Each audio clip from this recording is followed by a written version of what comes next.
All right, so today we're going to dive into one of the most famous stories you've probably ever heard, the feeding of the 5,000.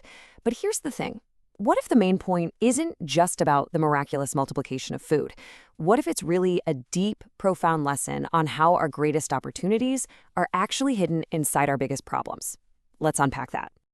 I mean, we've all been there, haven't we? Just staring at a challenge that seems completely overwhelming, where the resources you have feel almost laughably small compared to what's needed. Well, that's exactly where our story begins. So let's set the stage. We start with what looks like an absolutely impossible problem. And I don't mean just a small hurdle. This was a logistical nightmare. Okay, so the number you always hear is 5,000. But get this, that was just counting the men. That number doesn't even include women and children. So most experts figure the crowd was easily 15 to 20,000 people. That's a massive, hungry sea of humanity. And where are they? They're out in the middle of nowhere, a remote, desolate place. There are no food courts, no grocery stores, nothing. And when Jesus sees this enormous crowd, the text says he's moved with compassion. He didn't just see a logistical problem, he saw thousands of people with a very real, very fundamental need.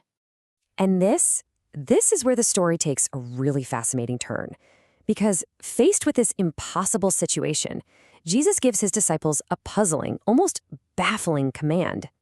Can you just imagine hearing that? You do it. Not, hey, let's figure this out together, but a direct, personal instruction. From their point of view, this wasn't just difficult, it was totally absurd. It was a direct confrontation with their own limitations. And right here, we see this huge contrast in perspective. The disciples, they immediately default to the logic of lack. They only see what they don't have. But Jesus, he completely reframes the entire situation. He doesn't ask what they're missing, he asks what they have. He's inviting them to shift their whole mindset from scarcity to potential. And what do they actually have? This. A small boy's lunch. 5 simple barley loaves, the food of the poor, and 2 little fish. It's basically nothing. And this insignificant, tiny offering is precisely what Jesus asks them to bring to him. So how does this all happen? Well, the miracle isn't just some magical poof and suddenly there's food. It's actually a very deliberate 4-step process that transforms this little lunch into an absolute feast. The whole process kicks off when he takes what's offered, no matter how small it is. Second, he blesses it. He gives thanks for it, acknowledging where it came from. Third, he breaks it, which signifies that it's meant to be shared, not hoarded. And finally, he gives it back to the disciples to distribute, making them active participants in the miracle itself. And the result? Complete and total satisfaction. We're not talking about just a little snack to tide them over. This was a full meal.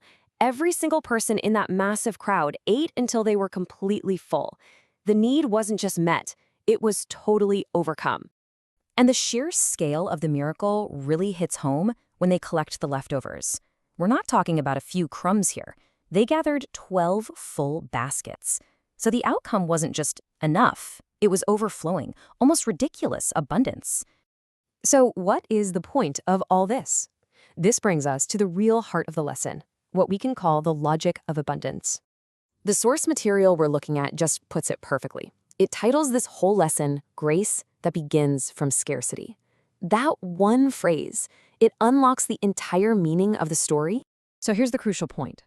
The scarcity wasn't the problem that needed to be solved. It was actually the necessary starting point. This divine abundance, this grace, it doesn't show up when we've got everything figured out. No, it's unlocked and it's revealed in the exact moments when we know for sure we don't have enough. You see, this whole event was the physical proof of a spiritual truth.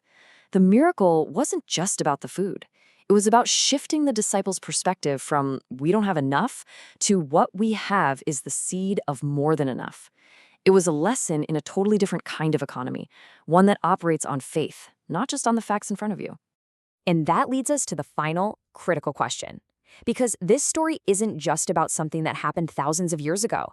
It's a direct challenge for us today. What's in your hands?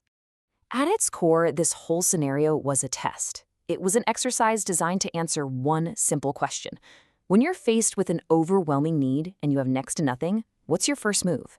Do you focus on the lack, or do you offer up the little you have? We so often focus on what we're missing: the money, the time, the talent. But this story just flips that script entirely. It suggests that the most powerful question isn't, what do I lack? But rather, what do I have? And what incredible abundance might just be waiting to be unlocked from that little something that's already in our hands?